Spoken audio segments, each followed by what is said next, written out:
तो चलिए आज हम previous year questions UP board के सॉल्व करेंगे और आपके लिए लेकर आए हैं बहुत बेहतरीन क्वेश्चन। ये क्वेश्चन आया है यूपी बोर्ड 2023 बोर्ड एग्जाम में। ये क्वेश्चन कब आया है? UP board 2023 board exam, set number BW।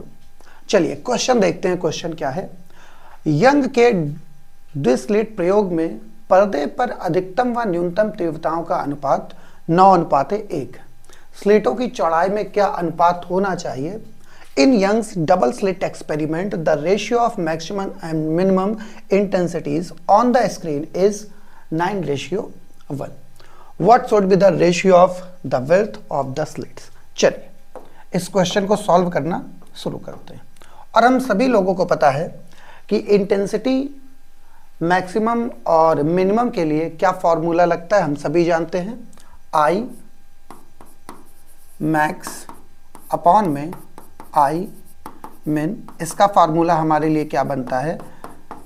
A1 plus A2 का होल स्क्वायर अपॉन में A1 minus A2 whole square. ठीक है। अब I मैक्स और I min ये हमको कितनी दी गई है? I मैक्स और I min हमें कितनी दी गई है? 9:1। कितनी दी गई है? 9:1। ठीक है। तो यहां पर हम I मैक्सिमम की जगह 9 और I मिनिमम की जगह कितना पुट कर लेते हैं? 1 पुट कर लेते हैं।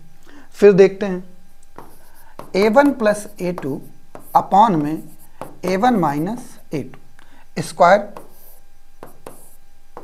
ये क्या हो गया? 9 अपॉन में 1। हमने इस पूरे टर्म का स्क्वायर रूट किया, यानी A1 plus A2 is equal क्या हुआ? A1 minus A2 is equal square root 9 upon में 1। और इसकी वैल्यू कितनी आई? 3 अपॉन में 1। यानी हमें क्या मिला? A1 प्लस A2 अपॉन में A1 minus A2 is equal 3/1। कितना मिल गया? 3/1। हमने मल्टीप्लाई करा दिया। मल्टीप्लाई क्रॉस मल्टीप्लाई होने पर A1 plus A2 is equal 3A1 minus 3A2। ठीक है। A1 को इधर लेकर के गए, ये हो गया 3A1 माइनस A1।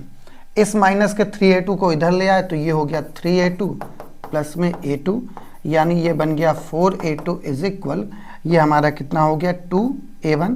ये 2 से इसको हमने कैंसिल किया तो हमारे पास क्या बन के आया? 2A2 is equal A1। यानी कि अगर हम A1 बाई A2 देखें, हम क्या देखें?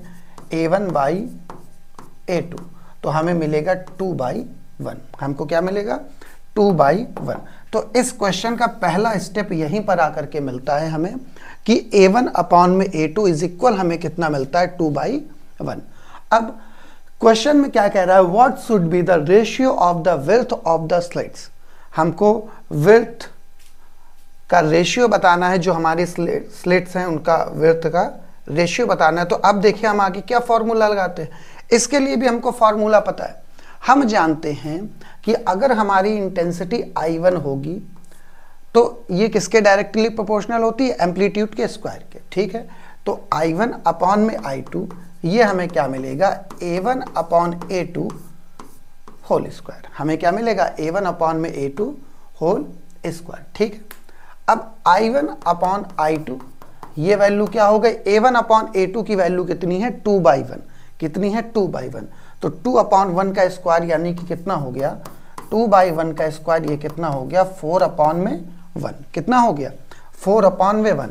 और हम सभी को पता है जितनी इंटेंसिटी का रेशियो होता है उतना ही विड्थ का भी रेशियो होता है, स्लिट्स की विड्थ का भी रेशियो होता है। तो हमें क्या मिलेगा? I1 upon I2 is equal W1 upon W2 is equal 4/1। यानी क्या हो गया? W1 ratio W2 is equal 4:1। कितना हो गया? 4:1। और यही हमारा क्या हो जाएगा? आंसर हो जाएगा। ठीक है। ये हमारा क्वेश्चन रहा यंग के डबल स्लिट एक्सपेरिमेंट का 2023 BW सेट का ये क्वेश्चन। ठीक है। ओके।